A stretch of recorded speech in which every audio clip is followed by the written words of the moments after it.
तो वो जो दौर था उस समय नरेश मीणा का प्रादुर्भाव अपने तेज तर्रार छवि के कारण हुआ।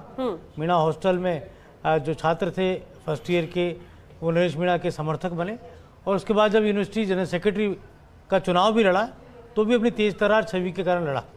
और अपनी इसी एग्रेसिव जो शैली है, इसी ने नरेश मीणा के फॉलोअर्स खड़े किए, लंबी तादाद में वो फॉलोअर्स हुए। लेकिन ये मुझे लगता है शायद बरसों बरस में, मैं भी लंबे समय से इस तरह की चुनावी कवरेज कर रहा हूँ, ये पहली इस तरह की घटना है जब क्योंकि वो एक तरह से रिटर्निंग ऑफिसर है, वो एसडीएम नहीं है इस वक्त, वो वहाँ का उस पोलिंग स्टेशन का रिटर्निंग ऑफिसर है। उसके ऊपर अगर हाथ उठाया गया है तो ये अपने आप में बहुत ही बड़ी घटनाक्रम है। इसको साधारण घटनाक्रम नहीं कहा जा सकता। और ये खड़ी हो सकती है नरेश मीणा के सामने, क्योंकि आज वोटिंग का दिन है, अभी तो महज एक भी नहीं बचा है, अभी तो तीसरा वोटिंग परसेंट आ रहा है, बाकी तक शाम 6 बजे तक वोटिंग होगी, और ऐसे में ये जनप्रतिनिधि बन सकते थे।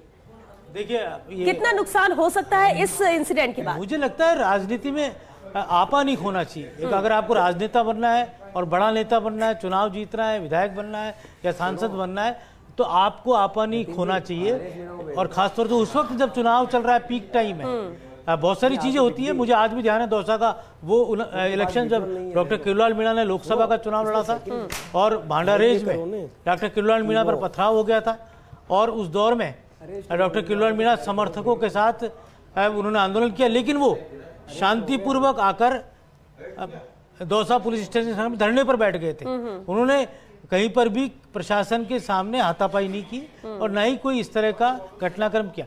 ये जो घटना है ये वाकई में डेमोक्रेसी है, और डेमोक्रेसी में चुनाव अपने आप में लोकतंत्र का महापर्व होता है। उस वक्त इस तरह जो चुनावी ड्यूटी पर जो अधिकारी होते हैं उन पर उनके साथ अभद्रता करना, उनके साथ हाथापाई करना, ये न्यायोचित बिल्कुल नहीं कहा जा सकता। और चुनाव कमीशन को देखना है, इलेक्शन कमीशन इस बारे में क्या निर्णय लेता है, क्योंकि श्वेता ये पूरा मसला अब क्योंकि साफ तौर पर तस्वीरों में दिख रहा है और इसमें कोई शक शुबा नहीं है जिस तरह का घटनाक्रम हुआ।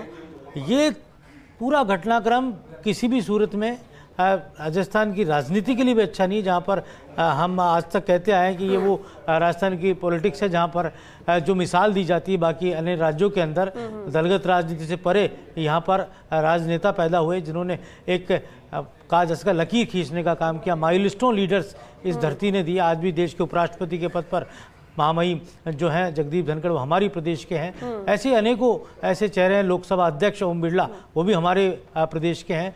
तो देश के दो बड़े सदन, चाहे ऊपरी सदन हो चाहे निचला सदन हो, लोकसभा और राज्यसभा दोनों ही सदन हमारी राजस्थान के मूर्धन्य नेता जो रहे वो उन सदनों को चला रहे हैं। तो ये अपने आप में बहुत गंभीर बात है। और इस तरह नरेश मीणा जो युवा है उनको अपना जोश और होश दोनों का ध्यान रखना चाहिए। राजनीति में तो ये ज्यादा जरूरी होता है। लेकिन नरेश जी, जिस हम धैर्य की बात करते हैं, पेशेंस होना चाहिए। अभी आप सिर्फ कैंडिडेट हैं और अगर आप इतना आपा आप खो देंगे, इतना ज्यादा आक्रोश, जबकि अभी हाथ में पावर नहीं है, पावर आने के बाद क्या कर सकते हैं, ऐसे में तो संशय है।